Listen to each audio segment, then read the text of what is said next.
அழகு இருக்கிற இடத்துல தான் ஆபத்து இருக்கும்னு பெரியவங்க சும்மாவா சொல்லியிருக்காங்க. உலகின் மிகப்பெரிய அழகான மலர்னு வர்ணிக்கப்படும் மரண மலர் தான் டைட்டன் ஆரம். 15 வருடத்துல முதல் முறையாக சிட்னி பொட்டானிக்கல் கார்டன்ல பூத்திருக்கு. 24 மணித்தியால மட்டும்தான் அதனுடைய அழக ரசிக்கலாம். அதனாலேயே சோசியல் மீடியாவில் இதை பார்த்துட்டு எக்கச்சக்கமான மக்கள் வந்து பார்த்துட்டு இருக்காங்க. வியாழக்கிழமை தான் இந்த அதிசயம் நடந்திருக்கு. ஏன் அது அதிசயம் அப்படின்னு சொல்றேன்னா, இந்தோனேஷியா மழைக்காடுகள்ல இருக்கக்கூடிய அரிய வகையான பூதான் இந்த டைட்டன் ஆரம். இது மரண மலர் என அழைக்கப்படுது. காரணம் 2 விஷயம். ஒன்று, இது நறுமணம் இல்லை, நாத்த மனம் அப்படின்னு தான் சொல்லணும். இந்த மழை காலங்களில் நனைஞ்ச சொக்ஸ் காயாட்டி என்ன மணக்குது அப்படின்னு ஆஃபீஸில் ஸ்கூலில் நாங்கள் யாரையாவது ப்ளேம் பண்ணுவோம்.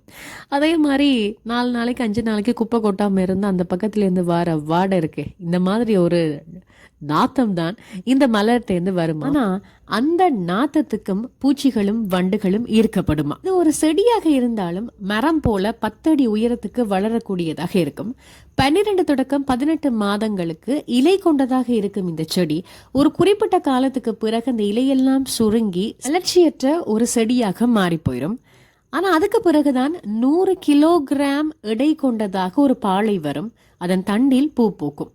அதுக்கு பிறகு அது மகரந்த சேர்க்கை உண்டாகி அதுல காய்கள் வரும். அதான் குருவிகள் மற்றது வண்டுகள் வந்து சாப்பிட்டு போகும். இது அதிசயமான மலர், ஆனால் ஆபத்தான மலர்.